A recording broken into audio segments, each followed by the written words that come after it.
ಯಾವುದು ನಿಮ್ಮ ಊರು ಯಾವುದು? ಆಗಸ್ಟ್ 13 ಏನ್ ಕೆಲಸ ಏನ್ ವರ್ಕ್ ಮಾಡ್ತಾರೆ? ಕ್ವಶನ್ ಅಂತೂ ನನಗೆ ಇತ್ತೀಚೆಗಂತೂ ತುಂಬಾ ಸರಿ ಬರ್ತಾ ಇದೆ. 10 ವರ್ಷ ಏಜ್ ಡಿಫರೆನ್ಸ್ ಇದೆ, 2 ವರ್ಷ ರೆಸ್ಟ್ ಅಲ್ಲಿ ಇದ್ದೆ. ನೀವು ಒಬ್ರೇ ರೀಲ್ಸ್ ಮಾಡ್ತೀರಾ, ನಿಮ್ಮ ಯಜಮಾನ್ರ ಜೊತೆ ಯಾಕೆ ಮಾಡಲ್ಲ ಅಂತ ಕೇಳಿದ್ದಾರೆ. ಇದ್ರ ಬಗ್ಗೆ ಹೇಳ್ಬೇಕು. ಆಕ್ಚುಲಿ ಬೇಡ ಅಂತ ಹೇಳಿದ್ರು. ಸೋಷಿಯಲ್ ಮೀಡಿಯಾದಲ್ಲೆಲ್ಲ ಹಾಕೋದು ಎಲ್ಲರೂ ನೋಡ್ತಾರೆ, ಅದೆಲ್ಲ ಬೇಡ ಆ ರೀತಿ ಅಂತ ಜೊತೆ ವಿಡಿಯೋ ಮಾಡಿ ಅಂತ ಹೆಂಗ್ ಕೇಳಕ್ಕಾಗತ್ತೆ. ಹಂಗಾಗಿ ಸದ್ಯದ್ರಲ್ಲೇ ಬರ್ತೀವಿ. ಫಸ್ಟ್ ಬರ್ತಾ ಇತ್ತು ಕ್ವಶನ್, ನಾನು ವಿಡಿಯೋ ಸ್ಟಾರ್ಟ್ ಮಾಡೋದು ಜಾಸ್ತಿ ಅಂತ ನಮ್ಗೆ ಹೇಳ್ತೀರಾ. ಸೊ ಅದ್ರ ಜೊತೆಗೆ ನಿಮ್ ಸ್ಯಾಲ್ರಿನೂ ಹೇಳಿ, ಸೊ ಒಂದ್ ರೀತಿ ಸಪೋರ್ಟ್ ಮಾಡ್ತಾ ಇರ್ತೀರಾ. ಸೊ ನಿಮ್ಮ ಕ್ವಶನ್ಗೆ ಉತ್ತರ ಇನ್ನೊಂದಿಷ್ಟು ಜನ ಇದ್ದಾರೆ, ಅವ್ರ ಕ್ವಶನ್ಗೂ ನಾನು ಉತ್ತರ ಕೊಡ್ಬೇಕು ಈ ವಿಡಿಯೋದಲ್ಲಿ ಅಂತ ಅನ್ಕೊಂಡಿದ್ದೀನಿ. 10% ಇರ್ಬೋದು ಅಷ್ಟೇ, 90% ಅಂತೂ ಒಳ್ಳೆ ವಿಷಯ ಅಂತ ಅವ್ರು ಮಾಡಲ್ಲ. ಸೊ ಮಾತುಗಳು ನನಗೆ ಕೇಳಿ ಬಂದಿದೆ, ಬರ್ತಾರೆ ಅಂತ ತುಂಬಾ ತಲೆಗೆ ಹುಳ ಬಿಟ್ಕೊಂಡ್ಬಿಟ್ಟವ್ರೆ. ಏನ್ ಮಾಡ್ತಾಳೆ ಇವಳು ಬಂದು ಇಂಡಿಯಾದಲ್ಲಿ ನೆಕ್ಸ್ಟ್. ಎಲ್ಲರಿಗೂ ನಮಸ್ಕಾರ. ಇನ್ಸ್ಟಾಗ್ರಾಮ್ ಅಲ್ಲಂತೂ ತುಂಬಾ ಜನ ಕ್ವಶನ್ಸ್ಗಳು ಕೇಳ್ತಾನೆ ಇರ್ತೀರಾ. ಹಾಗಾಗಿ ನಾನು ಇವಾಗ ಆ ಕ್ವಶನ್ಸ್ಗೆಲ್ಲ ಉತ್ತರ ಕೊಡೋಣ ಅಂತ ಅನ್ಕೊಂಡೆ. ಸೊ ಈ ವಿಡಿಯೋದಲ್ಲಿ ನೀವು ಕೇಳಿರೋ ಕ್ವಶನ್ಸ್ಗೆಲ್ಲ ಉತ್ತರ ಕೊಡ್ತೀನಿ. ಎಲ್ಲ ಕ್ವಶನ್ಸ್ನು ಒಂದು ಲಿಸ್ಟ್ ಮಾಡಿ ಇಟ್ಕೊಂಡಿದ್ದೀನಿ ನಾನು. ಇವಾಗ ಆ ಕ್ವಶನ್ಸ್ಗೆ ಇವಾಗ ಉತ್ತರ ಕೊಡ್ತೀನಿ. ಸ್ಟಾರ್ಟ್ ಮಾಡೋಕ್ಕಿಂತ ಮುಂಚೆ ಒಂದು ಲೋಟ ಕಾಫಿ ಕುಡಿಯೋಣ ಅಂತ ಕಾಫಿ ಮಾಡ್ಕೊಂಡೆ. ನಾವಂತೂ 3 ತಿಂಗಳಿಂದ ಬೇಸಿಗೆನಲ್ಲಿ, ಜಪಾನ್ ಬೇಸಿಗೆಯಲ್ಲಿ ಬೆಂದೋಗ್ಬಿಟ್ಟಿದ್ದೀವಿ. ಇವತ್ತೇನೋ ಮಳೆ ಬರಂಗಿದೆ, ನೋಡೋಣ ಏನಾಗುತ್ತೆ ಅಂತ. ತಾನೇ ಕಾಫಿ ಮಾಡ್ಕೊಂಡು ಮಳೆ ಬರಂಗಿದೆ ಅಂತ ಬಾಲ್ಕನಿಗೆ ಬಂದೆ. ನೋಡಿ ಮಳೆನೇ ಬಂದ್ಬಿಡ್ತು, ಮಳೆ ಬರ್ತಾ ಇದೆ. ಹಾಗೆ ಚಾನಲ್ ಏನೋ ಯೂಟ್ಯೂಬ್ ಚಾನಲ್ ನಾನು ಸ್ಟಾರ್ಟ್ ಮಾಡಿಬಿಟ್ಟಿದ್ದೀನಿ. ಅಟ್ಲೀಸ್ಟ್ ವಾರಕ್ಕಾರು ಒಂದು ವಿಡಿಯೋ ಹಾಕಬೇಕು ನನಗೆ. ಅಂದರೆ ಚಿಕ್ಕ ಮಗಳಿದ್ದಾಳೆ, ಮಗ ಇದ್ದಾನೆ. ಸೊ ಫ್ರೀ ಮಾಡ್ಕೋತಾ ಇದ್ದೀನಿ. ಫ್ರೀ ಮಾಡಿಕೊಂಡು ವಿಡಿಯೋ ಮಾಡಿ ಅಪ್ಲೋಡ್ ಮಾಡ್ತಾ ಇದ್ದೀನಿ. ಕನ್ಸಿಸ್ಟೆನ್ಸಿ ಫಾಲೋ ಮಾಡೋಣ ಅಂತ ಟ್ರೈ ಮಾಡ್ತಾ. ಬನ್ನಿ ಸ್ಟಾರ್ಟ್ ಮಾಡೋಣ ಇವಾಗ. ಏನೇನು ಕ್ವಶನ್ಸ್ ಇದೆ ಅಂತ. ಆಲ್ಮೋಸ್ಟ್ ಸೇಮ್ ಕ್ವಶನ್ಸ್ಗಳೇ ಜಾಸ್ತಿ ರಿಪೀಟ್ ಆಗಿದೆ. ಮೊದಲನೇದಾಗಿ ನಿಮ್ಮ ಊರು ಯಾವುದು ಅಂತ ಕೇಳಿದ್ದಾರೆ. ನಾನು ಸಾಕಷ್ಟು ಸರಿ ಕೇಳಿದಾಗ ಒಂದು ರಿಪ್ಲೈ ಮಾಡಿದ್ದೀನಿ. ಆವಾಗಲೇ ಮಂಡ್ಯ ಆ ಥರ ಮಂಡ್ಯ ಅಂತ ರಿಪ್ಲೈ ಮಾಡಿದ್ದೀನಿ. ಆ್ಯಕ್ಚುಲಿ ನಮ್ಮೂರು ಬಂದು ಮಂಡ್ಯ ಡಿಸ್ಟಿಕ್ಕು, ಕೇರ್ಪೇಟೆ ತಾಲೂಕು ನಮ್ಮೂರು. ಕೇರ್ಪೇಟೆ ತಾಲೂಕು ಅಂದರೆ ಸಿಟಿ ಅಲ್ಲ, ಮಾಮೂಲಿ ಒಂದು ಕೇರ್ಪೇಟೆ ಪಕ್ಕ ಒಂದು ಹಳ್ಳಿ ನಮ್ಮೂರು. ಇನ್ನೊಂದು ಕ್ವಶನ್ ನೋಡೋಣ. ನೀವು ಜಪಾನಿಗೆ ಹೋಗಿ ಎಷ್ಟು ವರ್ಷ ಆಯಿತು ಅಂತ ಕೇಳಿದ್ದಾರೆ. ಜಪಾನಿಗೆ ಬಂದು ನಾವು ಆಗಸ್ಟ್ 13, 2024 ಬಂದಿದ್ದು. ಇವಾಗ ಸೆಪ್ಟೆಂಬರು. ಆಲ್ಮೋಸ್ಟ್ 1 ವರ್ಷದ ಮೇಲೆ 1 ತಿಂಗಳಾಗಕ್ಕೆ ಬಂದಿದೆ. ಒಂದು ತಿಂಗಳಾಯಿತು ವರ್ಷದ ಮೇಲೆ. ನೆಕ್ಸ್ಟ್ ಕ್ವಶನ್ ಬಂದು, ನಿಮ್ಮ ಹಸ್ಬೆಂಡ್ ಏನು ವರ್ಕ್ ಮಾಡ್ತಾರೆ? Software engineer. ಓಕೆನಾ ಮ್ಯಾಮ್. ನೆಕ್ಸ್ಟ್ ಕ್ವಶನ್ ಬಂದು, ಮ್ಯಾಮ್ ವೆಯ್ಟ್ ಲಾಸ್ ಜರ್ನಿ ಬಗ್ಗೆ ಹೇಳಿ ಪ್ಲೀಸ್ ಅಂತ. ಈ ಕ್ವಶನ್ ಅಂತೂ ನನಗೆ ಇತ್ತೀಚೆಗಂತೂ ತುಂಬ ಸರಿ ಬರ್ತಾ ಇದೆ.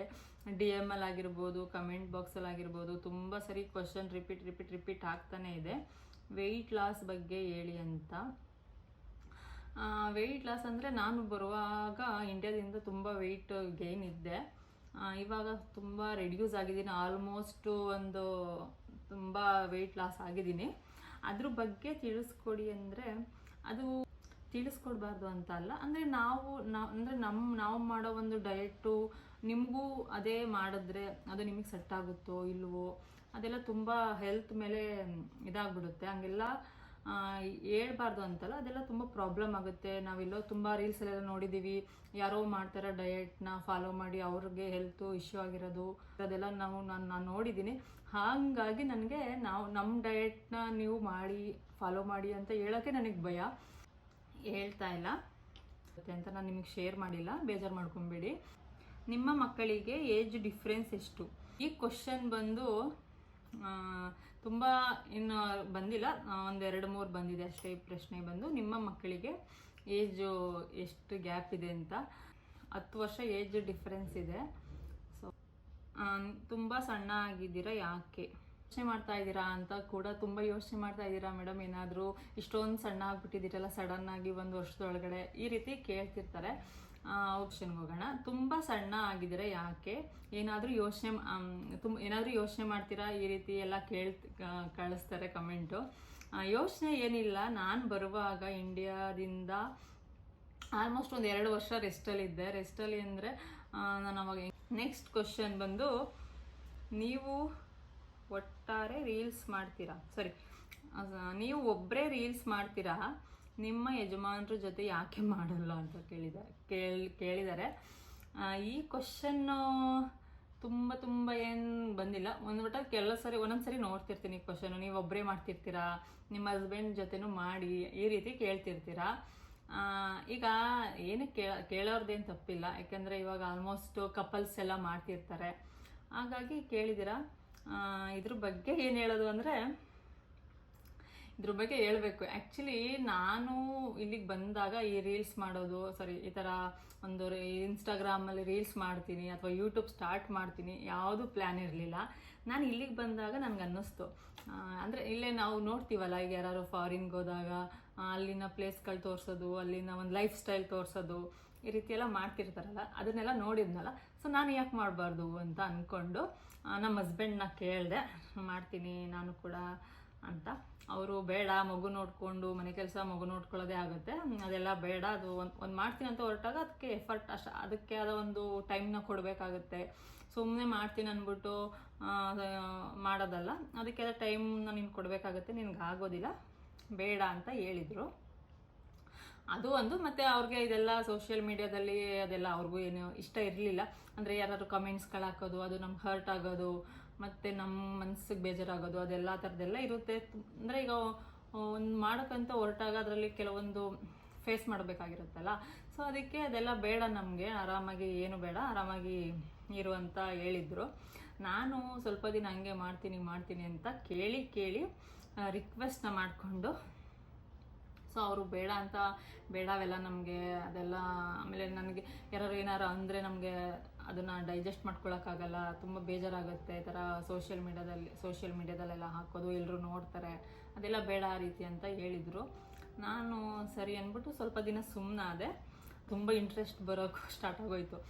ಏನಕ್ಕೆ ಮಾಡೋಣ ಇರೋ, ಏನಾದರೂ ಈಗ ಎಲ್ಲೋದ್ರೂ ಏನಾದ್ರು ಒಂದು ಟೆಕ್ನಾಲಜಿ ಆಗಿರ್ಬೋದು, ಇಲ್ಲಿಂದ ಏನಾದ್ರು ಒಂದು ನೋಡಿದ್ರೂ ಚೆನ್ನಾಗಿದೆ ಅಲ್ವಾ, ಏನೋ ಒಂಥರ ತಡಿ ಒಂದು ವಿಡಿಯೋ ಮಾಡೋಣ ಅಂತ ಅನ್ನಿಸ್ತಾಯಿತ್ತು. ಹಾಗಾಗಿ ನಮ್ಮ ಹಸ್ಬೆಂಡ್ ಮೊದಲೆಲ್ಲ ಬೇಡ ಅದೆಲ್ಲ ನಮಗೆ ಅಂತ ಹೇಳಿದರು.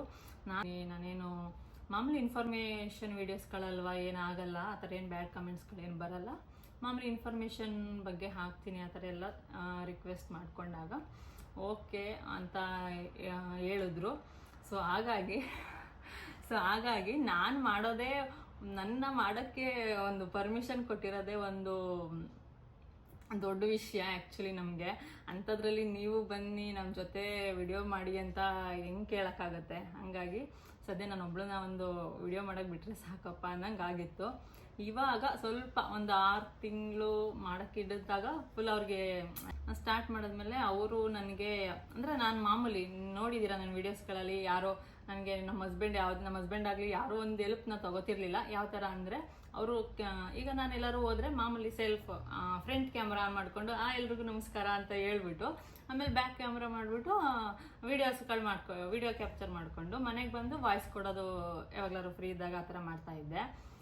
ಹಾಗೆ ಸ್ಟಾರ್ಟ್ ಆಯಿತು ನಂದು ಇನ್ಸ್ಟಾಗ್ರಾಮ್ ಜರ್ನಿ. ಮತ್ತು ಅವ್ರಿಗೆ ಇಂಟ್ರೆಸ್ಟ್ ಇರಬೇಕು, ಸುಮ್ಮನೆ ಯಾರೋ ಕಪಲ್ಸ್ ಮಾಡ್ತಾರೆ ಅಂತ ನಾವು ಮಾಡಬೇಕು ಅನ್ನೋದಲ್ಲ, ಅದು ಅವ್ರಿಗೆ ಇಷ್ಟ ಇರಬೇಕು ವಿಡಿಯೋಸ್ ಮಾಡೋಕ್ಕೆ. ಸೊ ಅದರಲ್ಲೆಲ್ಲ ನಮ್ಮ ಮನೆಯವ್ರಿಗೆ ಇಂಟ್ರೆಸ್ಟ್ ಇಲ್ಲ, ಹಾಗಾಗಿ ಅವರು ಯಾವುದೇ ಥರ ವೀಡಿಯೋಸ್ಗಳಿಗೆ ಜಾಯ್ನ್ ಆಗಲ್ಲ. ನಾವು ಒಬ್ಬರೇ ಮಾಡ್ತೀನಿ. ಒಬ್ಬಳೇ ಮಾಡಿದ್ರು ಸಹ ಎಲ್ಲ ನೋಡಿ ನನಗೆ ಒಂದು ಸಪೋರ್ಟ್ ಮಾಡಿದ್ದೀರಾ, ಲೈಕ್ ಮಾಡಿದ್ದೀರಾ, ಶೇರ್ ಮಾಡಿದ್ದೀರಾ, ಮತ್ತು ಫಾಲೋ ಕೂಡ ಮಾಡ್ತಾ ಇದ್ದೀರಾ. ತುಂಬ ಖುಷಿಯಾಗುತ್ತೆ. ಅಂದರೆ ಇರಲಿ, ಏನೂ ಮಾಡೋಕ್ಕಾಗಲ್ಲ, ಈಗ ನಮ್ಮ ಹಸ್ಬೆಂಡ್ ಅವ್ರ ಕೆಲಸದಲ್ಲಿ ಬ್ಯುಸಿ ಇರ್ತಾರೆ. ಸೊ ಹಾಗಾಗಿ ನಾನು ಮಾಡ್ಕೊಂಡು ಹೋಗ್ತಾಯಿದ್ದೀನಿ. ನೆಕ್ಸ್ಟ್ ಕ್ವಶನ್, ನೀವು ಯಾವಾಗ ಇಂಡಿಯಾಗೆ ಬರ್ತೀರಾ? ಓಕೆ, ಇಂಡಿಯಾಗೆ ಯಾವಾಗ ಬರ್ತೀರಾ ಅಂತ ಕೇಳಿದ್ದೀರಾ. ಇಂಡಿಯಾಗೆ ನಾವು ಬರ್ತೀವಿ, ಸದ್ಯದರಲ್ಲೇ ಬರ್ತೀವಿ. ಯಾವಾಗ ಅಂತ ನಿಮಗೆ ಇನ್ನೇನು ಗೊತ್ತಾಗುತ್ತೆ, ಸದ್ಯದಲ್ಲೇ ಬರ್ತೀವಿ ಇಂಡಿಯಾಗೆ. ನೀವು ಏನು ವರ್ಕ್ ಮಾಡ್ತೀರಾ? ಓಕೆ, ನೀವು ಏನು ವರ್ಕ್ ಮಾಡ್ತೀರಾ? ಆ್ಯಕ್ಚುಲಿ ಇದೆಲ್ಲ ಫಸ್ಟ್ ಬರ್ತಾಯಿತ್ತು ಕ್ವಶನ್ನು. ನಾನು ವಿಡಿಯೋಸ್ ಸ್ಟಾರ್ಟ್ ಮಾಡೋಕ್ಕೆ ಬಂದಾಗ, ಮೇಡಮ್ ಏನು ವರ್ಕ್ ಮಾಡ್ತೀರಾ ಆ ಥರ ಎಲ್ಲ ಇತ್ತೀಚೆಗೆ ಬರ್ತಾ ಇಲ್ಲ. ಇದು ವಿಡಿಯೋದಲ್ಲಿ ಹೇಳಿದ್ದೆ ಒಂದು ರೀಲಲ್ಲಿ, ನಾನು ಹೌಸ್ ವೈಫು, ನಾನು ಯಾವುದೇ ರೀತಿ ಕೆಲ್ಸಕ್ಕೆ ಹೋಗಲ್ಲ, ಮಾಮೂಲಿ ಅಂತ ಹೇಳಿದ್ದೆ. ಅದಾದಮೇಲೆ ಸ್ವಲ್ಪ ಈ ಕ್ವಶನ್ಸ್ ಎಲ್ಲ ಕಡಿಮೆ ಇತ್ತು. ಬಟ್ ಫಸ್ಟೆಲ್ಲ ತುಂಬ ಬರ್ತಾಯಿತ್ತು, ನೀವು ಏನು ಕೆಲಸ ಮಾಡ್ತೀರಾ ಅಂತ. ಸೊ ನಾನು ಏನು ಕೆಲಸ ಮಾಡಲ್ಲ, ಏನು ಕೆಲಸ ಮಾಡಲ್ಲ ಅಂದರೆ ಮನೆ ಹೌಸ್ ವೈಫ್ ಅಂತ ಹೇಳ್ತೀನಿ. ಮಾಮೂಲಿ ಗಂಡ ಮಕ್ಕಳು ನೋಡಿಕೊಂಡು ಮನೆ ಕೆಲಸ, ಇಷ್ಟೇ ನನ್ನ ಕೆಲಸ. ಆಯಿತಾ? ನೆಕ್ಸ್ಟ್ ಕ್ವಶನ್ಗೆ ಹೋಗೋಣ. ನೀವು ಅಲ್ಲಿನ ಲೈಫ್ ಸ್ಟೈಲ್ ಬಗ್ಗೆ ಹಾಗೆ ಇಂಡಿಯನ್ ವಸ್ತುಗಳ ಅಲ್ಲಿನ ಕಾಸ್ಟ್ ಬಗ್ಗೆ ತೋರಿಸ್ತೀರಾ, ಜೊತೆಗೆ ನಿಮ್ಮ ಸ್ಯಾಲ್ರಿ ತಿಳಿಸ್ಕೊಡಿ ಅಂತ. ಓಕೆ, ಅಂದರೆ ತುಂಬ ಜನ ಹೆಂಗೆ ಅಂದರೆ ನಾನು ಇಲ್ಲಿದು ವಿಡಿಯೋಸ್ಗಳದ್ದು ಇಲ್ಲಿನ ಒಂದು ರೇಟ್ ಎಲ್ಲ ತೋರಿಸ್ತಿರ್ತೀನಲ್ಲ, ಇಲ್ಲಿ ಹಣ್ಣುಗಳು ಇಷ್ಟು ರೇಟ್ ಇದೆ, ತರಕಾರಿ ಟೊಮೊಟೊ ಇದೆಲ್ಲ ಎಷ್ಟು ಕಾಸ್ಟ್ ಇದೆ ಅಂತ ತೋರಿಸ್ತಾ ಇರುವಾಗ ಕೆಲವ್ರು ಕೇಳ್ತಾರೆ, ಬರೀ ಅಲ್ಲಿನ ರೇಟ್ ಬಗ್ಗೆನೇ ಹೇಳ್ತೀರಾ, ತುಂಬ ಜಾಸ್ತಿ ಅಂತ ಇಂಡಿಯನ್ ಮನಿಗೆ ಕನ್ವರ್ಟ್ ಮಾಡಿ ತುಂಬ ಜಾಸ್ತಿ ಅಂತ ನಮ್ಗೆ ಹೇಳ್ತೀರಾ. ಸೊ ಅದ್ರ ಜೊತೆಗೆ ನಿಮ್ಮ ಸ್ಯಾಲ್ರಿನೂ ಹೇಳಿ, ಅಷ್ಟೇ ಇರುತ್ತೆ, ಖರ್ಚಿದ್ಮೇಲೆ ಅಷ್ಟೇ ಒಂದು ಇನ್ಕಮ್ಮು ಇರುತ್ತೆ, ನಿಮಗೆ ಸ್ಯಾಲ್ರಿನೂ ಇರುತ್ತೆ, ತಿಳಿಸ್ಕೊಡಿ ಅಂತ. ಆ್ಯಕ್ಚುಲಿ ನಿಜ ಹೇಳ್ತೀನಿ, ಇದು ನಾನೇನಾದರೂ ವರ್ಕ್ ಮಾಡಿ ನಾನು ಸ್ಯಾಲ್ರಿ ತಗೋತಾ ಇದ್ರೆ ಹೇಳ್ತಾ ಇದ್ದೆ ಇಷ್ಟು ಇದೆ ನನ್ನ ಸ್ಯಾಲ್ರಿ ಅಂತ. ಇದು ನಾನು ವರ್ಕ್ ಮಾಡ್ತಾ ಇಲ್ಲ, ಸೊ ನಮ್ಮ ಹಸ್ಬೆಂಡ್ ವರ್ಕ್ ಮಾಡೋದ್ರಿಂದ ಅವ್ರ ಸ್ಯಾಲ್ರಿನ ನಾನು ನನ್ನ ವಿಡಿಯೋಗಳಲ್ಲಿ ಹೇಳೋದಕ್ಕಾಗಲ್ಲ. ಸೊ ಇದೆಲ್ಲ ಅವರ ಒಂದು ಪರ್ಸ್ನಲ್ ಆಗುತ್ತೆ. ನಾನು ಸಂಪಾದನೆ ನಾನು ಹೊರಗಡೆ ಹೋಗಿ ವರ್ಕ್ ಮಾಡ್ತಾ ಇದ್ರೆ ಹೇಳ್ತಾ ಇದ್ದೆ ಇಷ್ಟು ಬರುತ್ತೆ ನೋಡಿ ನಮ್ಮ ಸ್ಯಾಲ್ರಿ ಅಂತ. ಬಟ್ ನಮ್ಮ ಹಸ್ಬೆಂಡ್ ವರ್ಕ್ ಮಾಡೋದ್ರಿಂದ ಇದು ಅವ್ರ ಸ್ಯಾಲ್ರಿನ ನಾನು ನನ್ನ ಒಂದು ವಿಡಿಯೋನಲ್ಲಿ ಹೇಳೋದಕ್ಕಾಗಲ್ಲ. ಸೊ ಇದೊಂದು ಸ್ಕಿಪ್ ಮಾಡ್ತೀನಿ. ಕ್ವಶನ್ನು ಯಾರು ಕಳಿಸಿದ ಇಷ್ಟು ಕ್ವಶನ್ ಬಂದು ಇನ್ಸ್ಟಾಗ್ರಾಮಲ್ಲಿ ಕೇಳಿರೋದು, ಯೂಟ್ಯೂಬ್ ಇವಾಗ ಸ್ಟಾರ್ಟ್ ಮಾಡಿರೋದ್ರಿಂದ ಅಷ್ಟು ಕ್ವಶನ್ಸ್ಗಳು ಇನ್ನೂ ಬಂದಿಲ್ಲ. ಇವಾಗ ಸ್ಟಾರ್ಟ್ ಮಾಡಿದ್ದೀನಿ, ಪ್ಲೀಸ್ ಸಪೋರ್ಟ್ ಮಾಡಿ ನನ್ನ ಚಾನಲ್ನ ಸಬ್ಸ್ಕ್ರೈಬ್ ಮಾಡಿಕೊಂಡು ಅಂತ ಕೇಳ್ಕೊತಾ. ಅಂದರೆ ಈ ಕ್ವಶನ್ಸ್ಗಳೆಲ್ಲ ಏನಕ್ಕೆ ನನಗೆ ಹೇಳ್ಬೇಕು ಇದೊಂದು ವಿಡಿಯೋ ಮಾಡಬೇಕು ಅಂತ ತುಂಬ ದಿವಸ ಅನ್ಕೊತಾ ಇದ್ದೆ. ಏನಕ್ಕೆ ಅಂದರೆ ತುಂಬ ಜನಕ್ಕೆ ಒಂದು ಇರುತ್ತೆ ತಿಳ್ಕೊಬೇಕು, ಯಾವರು ಏನು ವರ್ಕ್ ಮಾಡ್ತಾರೆ ಅದ್ರ ಬಗ್ಗೆ ಏನಾದ್ರು ತಿಳ್ಕೊಳ್ಳೋಕ್ಕೆ. ಸೊ ಸ್ಟಾರ್ಟ್ ಮಾಡಿದ್ನಲ್ಲ, ಸೊ ಒಂದು ಲೆಂತಿ ವಿಡಿಯೋನೂ ಆಗುತ್ತೆ ಅಂತ. ಈಗ ನಮ್ಮ ವಿಡಿಯೋಸ್ಗಳನ್ನ ಲೈಕ್ ಮಾಡಿ ನಮ್ಮ ವಿಡಿಯೋಸ್ಗಳನ್ನ ನೋಡ್ತಿರ್ತೀರಾ, ಫಾಲೋ ಮಾಡ್ತಿರ್ತೀರಾ, ಅಥವಾ ಲೈಕ್ ಮಾಡ್ತಿರ್ತೀರಾ, ಶೇರ್ ಮಾಡ್ತಿರ್ತೀರಾ. ಸೊ ಒಂದು ರೀತಿ ಸಪೋರ್ಟ್ ಮಾಡ್ತಾ ಇರ್ತೀರಾ. ಸೊ ನಿಮ್ಮ ಕ್ವಶನ್ಗೆ ಉತ್ತರ ಕೊಡಬೇಕು, ಅದು ಸರಿ ಕೊಟ್ಟಿದ್ದೀನಿ. ಇನ್ನೊಂದಿಷ್ಟು ಜನ ಇದ್ದಾರೆ, ಅವ್ರ ಕ್ವಶನ್ಗೂ ನಾನು ಉತ್ತರ ಕೊಡಬೇಕು ಈ ವಿಡಿಯೋದಲ್ಲಿ ಅಂತ ಅಂದ್ಕೊಂಡಿದ್ದೀನಿ. ಹೇಳಿರೋದು ಅಂತ ಕೇಳಿ. ಈ ಕ್ವಶನ್ಸ್ ಬಂದು ಇವರು ಸಪೋರ್ಟರ್ಸ್ ಅಲ್ಲ, ಇವರು ಇನ್ನೂ ಮಾಡೋರಿಗೆ ಏನಂತಾರಲ್ಲ, ಏನೋ ಹೇಳ್ತಾರೆ, ನಂಗೆ ಅದನ್ನು ಹೇಳೋಕ್ಕೂ ಬರ್ತಾ ಇಲ್ಲ. ಒಟ್ಟಲ್ಲಿ ಇವರು ಸಪೋರ್ಟರ್ಸ್ ಅಲ್ಲ, ಇನ್ನೂ ತುಳಿಯೋಕ್ಕೆ ಟ್ರೈ ಮಾಡ್ತಾರಲ್ಲ ಅಂಥವ್ರು ಅಂತಲೇ ಹೇಳ್ತೀನಿ, ಆಯಿತಾ? ಓಕೆ, ಅವ್ರ ಕ್ವಶನ್ಸ್ ಏನಿದೆ ಗೊತ್ತಾ? ಇನ್ನು ನನಗೇ ಹೇಳಬೇಕು ಅಂದರೆ ಕ್ವಶನ್ಸ್ ಕೇಳ್ಕೊಳ್ಳಿ ಫಸ್ಟು. ಅವ್ರ ಕ್ವಶನ್ಸ್ ಏನಿದೆ ಅಂದರೆ, ಇದು ಕ್ವಶನ್ಸ್ ಯಾರು ಅಂದರೆ ರಿಲೇಟಿವ್ಸ್ ಇದ್ದಾರೆ, ಹಾಗೆ ಫ್ರೆಂಡ್ಸು ಕೆಲವೊಬ್ಬರು. ಈಗ ರಿಲೇಟಿವ್ ಅಂತ ಎಲ್ರಿಗೂ ಹೇಳ್ತಾ ಇಲ್ಲ, ಹಾಗೆ ಫ್ರೆಂಡ್ಸ್ ಕೂಡ ಎಲ್ರಿಗೂ ಹೇಳ್ತಿಲ್ಲ. ಫ್ರೆಂಡ್ಸಲ್ಲೂ ಕೆಲ ಸಪೋರ್ಟ್ ಮಾಡೋರಿದ್ದಾರೆ, ರಿಲೇಟಿವ್ಸಲ್ಲೂ ಕೆಲವರು ಸಪೋರ್ಟ್ ಮಾಡೋರಿದ್ದಾರೆ. ಸೊ ಸಪೋರ್ಟ್ ಅಂದರೆ ಇವಾಗ ನನಗೆ ಒಟ್ಟಿನಲ್ಲಿ ಈಗ 100% ಫ್ರೆಂಡ್ಸ್ ಆಗಲಿ ರಿಲೇಟಿವ್ಸ್ ಆಗಲಿ ಒಂದು 100%ಅಲ್ಲಿ ನನಗೆ ಸಪೋರ್ಟರ್ಸ್ ಅಂದರೆ ಒಂದು 10% ಇರ್ಬೋದು ಅಷ್ಟೇ. ಇನ್ನು 90% ಸಪೋರ್ಟರ್ಸ್ ಇಲ್ಲ. ಎಲ್ಲ ಗೊತ್ತಲ್ಲ ನಿಮಗೆ, ಎಲ್ಲ ನಿಮಗೆ ಗೊತ್ತಿರುತ್ತಲ್ಲ, ಏನಾದರೂ ಮಾಡ್ತಾ ಇದ್ದಾರೆ ಅಂದರೆ ಅದು ಒಳ್ಳೆ ವಿಷಸ್ ಅಂತೂ ಒಳ್ಳೆ ವಿಷಯ ಅಂತೂ ಅವ್ರು ಮಾಡಲ್ಲ. ಸೊ ಎಲ್ಲ ಫ್ಯಾಮಿಲಿಲೂ ಇರುತ್ತೆ ಈ ಥರ.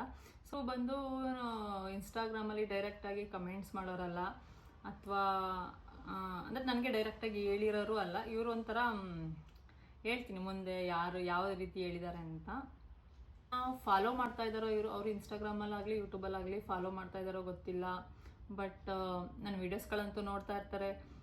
ಬೆಳಗ್ಗೆ ಎದ್ದರೆ ಅವ್ರು ಇನ್ಸ್ಟಾಗ್ರಾಮ್ ಯೂಟ್ಯೂಬ್ ಏನಾರು ಓಪನ್ ಮಾಡಿದ್ರು ನನ್ನ ವೀಡಿಯೋಸ್ಗಳು ನೋಡ್ತಿರ್ತಾರೆ ಅಂತ ಗೊತ್ತು. ಹಾಗಾಗಿ ವೀಡಿಯೋಸ್ ಹೇಳ್ತಾ ಇದ್ದೀನಿ, ವಿಡಿಯೋ ಮೂಲಕನೇ ಉತ್ತರ ಕೊಡ್ತಾ ಇದ್ದೀನಿ ಅವ್ರಿಗೆ. ಜಪಾನಲ್ಲಿ ಇರೋದಕ್ಕೆ ಫಾಲೋ ಮಾಡ್ತಾರೆ ಅಂತ ಹಿಂಗೆ ಮಾತುಗಳು ನನಗೆ ಕೇಳಿ ಬಂದಿದೆ. ಜಪಾನಲ್ಲಿ ಇರೋದಕ್ಕೆ ಆ ಥರ ಫಾಲೋವರ್ಸ್ ಆಗಿದಾರ ಅವ್ರಿಗೆ, ಆ ಥರ ನೋಡಿ. ಈಗ ಏನೇ ಒಂದು ಮಾಡೋಕ್ಕೋದ್ರೂ ಮಾತಾಡ್ತಾರೆ ಜನ, ಮಾತಾಡಲಿ. ಸೊ ಇದಕ್ಕೆ ಉತ್ತರನ ನಾನು ಇವಾಗ ಕೊಡಲ್ಲ ಫ್ರೆಂಡ್ಸ್, ನಾನು ಹೇಳ್ತಾ ಇದ್ದೀನಿ ಇವಾಗ ಕೊಡಲ್ಲ. ಒಂದಿನ ಖಂಡಿತ ಕೊಡ್ತೀನಿ ಇವ್ರ ಪ್ರಶ್ನೆಗೆ ಉತ್ತರನ. ಸೊ ಇದು ಕರೆಕ್ಟ್ ಟೈಮ್ ಅಲ್ಲ ಅಂತ ಅನ್ಕೊತೀನಿ. ಓಕೆ, ಅಲ್ಲೇನು ಜಪಾನ್ ಬಗ್ಗೆ ಇನ್ಫಾರ್ಮೇಷನ್ ಕೊಡ್ತಾಳೆ, ಇಲ್ಲಿ ಬಂದಮೇಲೆ ಏನು ಮಾಡ್ತಾರೆ? ಓಕೆ, ತುಂಬ ಜನಕ್ಕೆ ಇವಾಗ ಗೊತ್ತಾಗಿದೆ ಬರ್ತಾರೆ ಇನ್ನೇನು. ಸೊ ಗೊತ್ತಾಗುತ್ತಲ್ಲ, ರಿಲೇಟಿವ್ಸ್ ಫ್ರೆಂಡ್ಸ್ ಅಂದಮೇಲೆ ಎಲ್ಲೋ ಹೇಳಿರ್ತೀವಿ, ಯಾರಿಗೊಬ್ರಿಗೆ ಹೇಳಿರ್ತೀವಿ, ಅದು ಹಂಗಂಗೆ ಫ್ಲೋ ಆಗಿರುತ್ತೆ. ಸೊ ಗೊತ್ತಾಗಿದೆ ಬರ್ತಾರೆ ಅಂತ. ಮೇ ಬಿ ಆವಾಗ ಕೇಳಿದ್ದಾರೆ ಕ್ವಶನ್ಸ್. ಅಂದರೆ ಇಲ್ಲಿ ಏನು ಜಪಾನ್ ಇನ್ಫಾರ್ಮೇಷನ್ ಲೈಕ್ ಈ ಥರ ಇನ್ಫಾರ್ಮೇಷನ್ ಟೆಕ್ನಾಲಜಿ ಈ ಥರ ಏನು ಅದ್ರ ಬಗ್ಗೆ ವಿಡಿಯೋಸ್ ಮಾಡ್ತಾ ಇದ್ದಾರೆ. ಸೊ ಇಲ್ಲಿಗೆ ಇಂಡಿಯಾಗೆ ಬಂದಮೇಲೆ ಏನು ಮಾಡ್ತಾರೆ ಇವರು? ಇಂಡಿಯಾಗೆ ಬಂದಮೇಲೆ ಏನು ಮಾಡ್ತಾಳೆ ಇವಳು? ಏನು ವಿಡಿಯೋಸ್ಗಳನ್ನ ಮಾಡಿ ಅಪ್ಲೋಡ್ ಮಾಡ್ತಾಳೆ? ಸೊ ನನಗೆ ಅವ್ರಿಗೆ ಕ್ಯೂರಿಯಾಸಿಟಿ ಏನು ಮಾಡ್ತಾಳೆ ನೆಕ್ಸ್ಟ್ ಇಲ್ಲಿಗೆ ಬಂದು ಅಂತ. ಸೊ ನನಗೆ ನಾನೇ ಇನ್ನೂ ಯೋಚನೆ ಮಾಡಿಲ್ಲ ಏನು ಮಾಡಬೇಕು ಇಂಡಿಯಾಗೆ ಹೋದ್ಮೇಲೆ ಅಂತ. ಏಕೆಂದರೆ ಇದೆಲ್ಲ ಅನ್ಎಕ್ಸ್ಪೆಕ್ಟೆಡ್ಡು. ನಾವು ಬಂದಿದ್ದು ಅಷ್ಟೇ. ಮತ್ತು ನಾನು ಇನ್ಸ್ಟಾಗ್ರಾಮ್ ಸ್ಟಾರ್ಟ್ ಮಾಡಿದಾಗಿರ್ಬೋದು, ನಾನು ಸ್ಟಾರ್ಟ್ ಮಾಡಿ ವಿಡಿಯೋಸ್ ಆಗಿರ್ಬೋದು, ಅದು ತುಂಬ ಜನ ಇಷ್ಟಪಟ್ಟು ನನ್ನ ಫಾಲೋ ಮಾಡ್ಕೊಂಡಿರೋದಾಗಿರ್ಬೋದು, ಇದೆಲ್ಲ ನನಗೆ ಒಂಥರ ಶಾಕ್. ನನಗೆ ಇಷ್ಟು ಬೇಗ ಒಂದು ಸಪೋರ್ಟ್ ಸಿಗುತ್ತೆ ಅಂತ ನಾನೇ ಅಂದ್ಕೊಂಡಿರಲಿಲ್ಲ. ಸುಮ್ಮನೆ ನಾನು ನಾರ್ಮಲ್ ಆಗಿ ಸ್ಟಾರ್ಟ್ ಮಾಡಿದೆ. ಅಂದರೆ ಮಾಡ್ತಾ ಇದ್ದಾರಲ್ವ ನಾನು ಮಾಡೋಣ ಅಂತ ಒಂದು ಮೆಮೊರಿ ಇರುತ್ತೆ. ಈಗೆಲ್ಲ ಯಾವ್ಯಾವ ಪ್ಲೇಸ್ಗೆ ಹೋಗ್ತೀನಿ ಅಲ್ಲೆಲ್ಲ ವಿಡಿಯೋ ಮಾಡ್ಕೊಂಡು ಬಂದರೆ ಅದೆಲ್ಲ ಒಂದು ಮೆಮೊರಿ ಇರುತ್ತೆ ನನಗೆ ಅನ್ನೋ ಒಂದು ಮೈಂಡ್ ಸೆಟ್ಟಲ್ಲಿ ನಾನು ಸ್ಟಾರ್ಟ್ ಮಾಡಿದೆ. ಸೊ ನಮ್ಮ ರಿಲೇಟಿವ್ಸ್ ಫ್ರೆಂಡ್ಸ್ಗೆಲ್ಲ ಅವರೇ ತುಂಬ ತಲೆಗೆ ಹುಳ ಬಿಟ್ಕೊಂಡ್ಬಿಟ್ಟವ್ರೆ, ಏನು ಮಾಡ್ತಾಳೆ ಇವಳು ಬಂದು ಇಂಡಿಯಾದಲ್ಲಿ ನೆಕ್ಸ್ಟು ಆ ರೀತಿ. ಸೊ ನಾನಂತೂ ಇನ್ನೂ ಏನೋ ಐಡಿಯಾ ಮಾಡೋಕ್ಕೆ ಹೋಗಿಲ್ಲ. ಆದಷ್ಟು ನಾನು ಇಲ್ಲಿ ಇರೋಷ್ಟು ದಿನ ಎಷ್ಟಾಗುತ್ತೆ ಅಷ್ಟು ಲೈಫ್ ಸ್ಟೈಲ್ ಬಗ್ಗೆ ವಿಡಿಯೋಗಳು ಮಾಡೋಣ ಅಂದ್ಕೊಂಡಿದ್ದೀನಿ. ಇಲ್ಲಿಗೆ ಬಂದಮೇಲೆ ನೋಡೋಣ ಏನೇನು ಮಾಡ್ಬೋದು ಅಂತ. ಬಟ್ ಏನಂದರೆ ಜನಗಳಿಗೆ, ರಿಲೇಷನ್ಸ್ ಆ್ಯಂಡ್ ಫ್ರೆಂಡ್ಸ್ಗಳಿಗೆ ಹಿತಶತ್ರುಗಳು ಅಂತಲೇ ಹೇಳ್ತೀನಿ ಅವ್ರನ್ನ. ಹಿತಶತ್ರುಗಳು ಇರ್ತಾರಲ್ಲ ಅವ್ರಿಗೆ ತುಂಬ ಕ್ಯೂರಿಯಾಸಿಟಿ, ಏನು ಮಾಡ್ತಾಳೆ ಅಲ್ಲಿಗೆ ಬಂದಮೇಲೆ ಇಲ್ಲಿಗೆ ಬಂದಮೇಲೆ ಏನು ಮಾಡ್ತಾಳೆ. ನಾನು ಅವ್ರ ಬಗ್ಗೆಗಿಂತ ನನ್ನ ಬಗ್ಗೆನೇ ಜಾಸ್ತಿ ಯೋಚನೆ ಮಾಡ್ತಾರೆ. ಈಗ ಅಂತಲ್ಲ, ಅದು ಆಲ್ಮೋಸ್ಟ್ ಅವ್ರು ಸುಮಾರು ವರ್ಷದಿಂದ ಮಾಡ್ಕೊಂಬಂದಿರೋದೇ ಹಾಗೆ. ತುಂಬ ಯೋಚನೆ ಮಾಡ್ತಾರೆ ನನ್ನ ಬಗ್ಗೆ. ಮಾಡುವಾಗ ಕಲ್ಲು ಹಾಕೋದಕ್ಕೆ ನೋಡ್ತಿರ್ತಾರೆ. ಅಂದರೆ ಹೆಂಗೆ ಗೊತ್ತಾಗೈಸ್, ಅವರು ಮಾಡಲ್ಲ, ನಾವೇನಾದರೂ ಮಾಡೋಕ್ಕೊಟ್ಟಾಗ ಅದನ್ನು ಸಹಿಸಲ್ಲ ಅಂತಲೇ ಹೇಳ್ಬೋದು. ಈಗ ನಾನೇನು ಫುಲ್ಲು ಇನ್ಸ್ಟಾಗ್ರಾಮಲ್ಲಾಗಿ ಯೂಟ್ಯೂಬ್ ಆಗಲಿ ನನಗೆ ಒಂದು ವೀಡಿಯೋಸ್ಗಳಾಗಿರ್ಬೋದು, ಎಡಿಟಿಂಗು, ವಾಯ್ಸ್ ಓವರ್ ಕೊಡೋದು, ಒಂದು ಕಂಟೆಂಟ್ ಹೆಂಗೆ ಅದನ್ನು ಕ್ರಿಯೇಟ್ ಮಾಡಬೇಕು, ಅದು ಹೆಂಗೆ ಅದು ಏನಂದ್ರೆ ಆ್ಯಕ್ಚುಲಿ ನನಗೇನು ಅಷ್ಟು ಗೊತ್ತಿಲ್ಲ. ಇವಾಗಲೂ ನನಗೆ ಅಷ್ಟೊಂದೇನು ನಾನು ತಿಳ್ಕೊಂಡಿಲ್ಲ. ಓಕೆ ಈಗ ಸ್ಟಾರ್ಟ್ ನಾನು ಅಂದ್ಕೊಂಡೆ. ಈಗ ಅಷ್ಟೇ ಯೂಟ್ಯೂಬ್ ಸ್ಟಾರ್ಟ್ ಮಾಡುವಾಗಲೂ ಅಷ್ಟೇ ಇನ್ನೂ ಅಂದರೆ ಇದು ಇನ್ಸ್ಟಾಗ್ರಾಮ್ ಆದರೆ 1 ನಿಮಿಷದ ವಿಡಿಯೋ ಆರಾಮಾಗಿ ಒಂಚೂರು ವಿಡಿಯೋ ಮಾಡಿಕೊಂಡು ವಾಯ್ಸ್ ಓವರು ಕೊಟ್ಬಿಡ್ಬೋದು, ಅದಕ್ಕೇನು ಜಾಸ್ತಿ ಟೈಮ್ ತೊಗೋತಿರ್ಲಿಲ್ಲ. ಬಟ್ ಯೂಟ್ಯೂಬ್ ಹೆಂಗೆ ಅಂದರೆ ತುಂಬ ಟೈಮ್ನ ನಾವು ಕೊಡಬೇಕು. ಅದಕ್ಕೆ ವಿಡಿಯೋ ಶೂಟ್ ಮಾಡ್ಕೊಳ್ಳೋದಾಗಿರ್ಬೋದು, ಮತ್ತು ಎಡಿಟಿಂಗ್ ಮಾಡ್ಕೊಳ್ಳೋದಾಗಿರ್ಬೋದು, ಅದಕ್ಕೆ ವಾಯ್ಸ್ ಓವರ್ ಕೊಡೋದು, ಅದು ತುಂಬ ಟೈಮ್ ಸಾಕಾಗೋದಿಲ್ಲ. ನನಗಿನ್ನೂ ಚಿಕ್ಕ ಮಗಳಿರೋದ್ರಿಂದ ಸ್ವಲ್ಪ ನನಗೆ ಕಷ್ಟ ಆಗ್ತಾ ಇದೆ. ಸೊ ನಾನು ಅಂದ್ಕೊಂಡೆ ಫುಲ್ಲು ನನ್ನ ಹತ್ರ ಏನು ಯಾವಾಗ ನಾನು ಸ್ವಲ್ಪ ದೊಡ್ಡೋಳಾಗಲಿ, ಅವಳು ಸ್ಕೂಲ್ಗೆ ಹೋದಾಗ ಸ್ಟಾರ್ಟ್ ಮಾಡೋಕ್ಕಾಗುತ್ತೆ, ಅಥವಾ ತುಂಬ ಚೆನ್ನಾಗಿ ಎಡಿಟಿಂಗ್ ಕಲ್ತ್ಕೊಂಡು ತುಂಬ ಎಲ್ಲ ಕಲ್ತು ಮಾಡೋಣ ಅಂತ ಫಸ್ಟ್ ಅಂದ್ಕೊಂಡೆ. ಅಂದರೆ ನಾನು ಅದನ್ನೆಲ್ಲ ಕಲ್ತ್ಕೊಂಡು ನನ್ನ ಮಗಳು ದೊಡ್ಡ ಸ್ಕೂಲ್ಗೆ ಹೋಗಂಗೆ ಆದಾಗ ನನಗೆ ಮಾಡೋ ಒಂದು ಇಂಟ್ರೆಸ್ಟೇ ಹೊಂಟೋಗ್ಬಿಟ್ಟಿರುತ್ತೆ ಅಷ್ಟೊತ್ತಿಗೆ. ಸೊ ಹಾಗಾಗಿ ನಾನೇನು ಅಂದ್ಕೊಂಡೆ, ಯಾರು ಇವಾಗ ಸ್ಟಾರ್ಟ್ ಮಾಡಿದಾಗ ಯಾರೂ ಫುಲ್ಲು ಪರ್ಫೆಕ್ಟ್ ಆಗಿರೋದಿಲ್ಲ. ಸೊ ಸ್ಟಾರ್ಟ್ ಮಾಡೋಣ ಈಗ ಅನ್ನಿಸ್ತಾ ಇದೆ ಸ್ಟಾರ್ಟ್ ಮಾಡಬೇಕು, ಯೂಟ್ಯೂಬ್ ಚಾನಲ್ ಸ್ಟಾರ್ಟ್ ಮಾಡಬೇಕು, ಏನಾದ್ರು ವೀಡಿಯೋಸ್ಗಳು ಮಾಡಿ ಹಾಕಬೇಕು, ಈ ಥರ ಇವಾಗ ಅನ್ನಿಸ್ತಾ ಇದೆ. ಸೊ ಹಾಗಾಗಿ ಇವಾಗ ಮಾಡಿಬಿಡೋಣ, ಇವಾಗ ಸ್ಟಾರ್ಟ್ ಮಾಡಿ ಎಷ್ಟೆಷ್ಟು ಏನೇನು ಗೊತ್ತೋ ಅಷ್ಟನ್ನೇ ಅಪ್ಲೋಡ್ ಮಾಡ್ಕೊಂಡು ಹೋಗ್ತಾ ಕಲ್ತ್ಕೊಳ್ಳೋಣ ಅಂತ ನಾನು ಸ್ಟಾರ್ಟ್ ಮಾಡಿದ್ದೀನಿ. ಯಾರೂ ಸ್ಟಾರ್ಟಿಂಗಲ್ಲೇ ಪರ್ಫೆಕ್ಟಾಗಿ ಪರ್ಫೆಕ್ಟಾಗಿ ಕಲ್ತು ನಾನು ಸ್ಟಾರ್ಟ್ ಮಾಡ್ತೀನಿ ಅಂತ ಹೋದರೆ ಆ ಒಂದೆಲ್ಲ ನಾವು ಫ್ರೀ ಆದಾಗ ಮಾಡೋಕ್ಕೆ ಆಗಲ್ಲ. ಈಗ ಮಗಳು ಸ್ಕೂಲ್ಗೆ ಹೋದಾಗಿರ್ಬೋದು, ಅಥವಾ ನಾನು ಅಷ್ಟೊತ್ತಿಗೆ ಮಾಡೋ ಒಂದು ಇಂಟ್ರೆಸ್ಟ್ ಹೊಂಟೋಗಿರುತ್ತೆ. ಸೊ ನಮ್ಗೆ ಯಾವಾಗ ಅನಿಸುತ್ತೆ ಏನಾದರೂ ಒಂದು ಬಿಸ್ನೆಸ್ ಆಗಿರ್ಬೋದು, ನೀವೇನೇ ಒಂದು ಸ್ಟಾರ್ಟ್ ಮಾಡಬೇಕು ಅಂತ ಅಂದರೂ ಕೂಡ ಇವಾಗಲೇ ಸ್ಟಾರ್ಟ್ ಮಾಡಿ. ನಾನು ಹೇಳೋದಿಷ್ಟೇ, ಇವಾಗಲೇ ಸ್ಟಾರ್ಟ್ ಮಾಡಿ. ನಾಳೆ ಅಂದರೆ ನಿಜವಾಗ್ಲೂ ಹಾಳು. ಆಮೇಲೆ ಏನಾಗ್ಬಿಡುತ್ತೆ ಅಂದರೆ ನಾವು ಫುಲ್ಲು ಎಲ್ಲ ಪರ್ಫೆಕ್ಟ್ ಆಗಿ ಮಾಡೋಕ್ಕೆ ಹೋದಾಗ ನಮಗೆ ಮಾಡೋ ಇಂಟ್ರೆಸ್ಟ್ ಅಂತೂ ಹೊಂಟೋಗಿರುತ್ತೆ. ಸೊ ಹಂಗಾಗಿ ಹೇಳ್ತಾ ಇದ್ದೀನಿ, ಏನೇ ಮಾಡೋದಾದರೂ ಇವತ್ತೇ ಮಾಡಿ. ಪರವಾಗಿಲ್ಲ, ಜನ ಮಾತಾಡ್ತಾರೆ, ಅಯ್ಯೋ ಸರಿಯಾಗಿ ಎಡಿಟಿಂಗ್ ಇಲ್ಲ, ಅಥವಾ ಸರಿಯಾಗಿ ವೀಡಿಯೋಸ್ಗಳು ಶೂಟ್ ಮಾಡ್ಕೊಳಕ್ಕೆ ಬರಲ್ಲ, ಏನಾದ್ರು ಒಂದು ಮಾತಾಡ್ತಿರ್ತಾರೆ, ಅವ್ರನ್ನ ಮಾತಾಡೋಕ್ಕೆ ಬಿಡೋಣ, ಆರಾಮಾಗಿ ಮಾತಾಡ್ಕೊಳ್ಳಿ, ನಾವೇನು ಮಾಡಬೇಕು ಅದನ್ನು ಮಾಡ್ಕೊಂಡು ಹೋಗೋಣ ಅಂತ ಹೇಳ್ತಾ ಈ ವಿಡಿಯೋನ ಇಲ್ಲಿಗೆ ಮುಗಿಸ್ತಾ ಇದ್ದೀನಿ. ತುಂಬ ಟ್ರೈ ಮಾಡ್ತೀನಿ ಒಳ್ಳೊಳ್ಳೆ ಕಂಟೆಂಟ್ ಇರೋ ವಿಡಿಯೋಗಳನ್ನ ಮಾಡೋಕ್ಕೆ. ನಮ್ಮ ಚಾನಲ್ ಎಲ್ಲರೂ ಸಬ್ಸ್ಕ್ರೈಬ್ ಮಾಡ್ಕೊಳ್ಳಿ.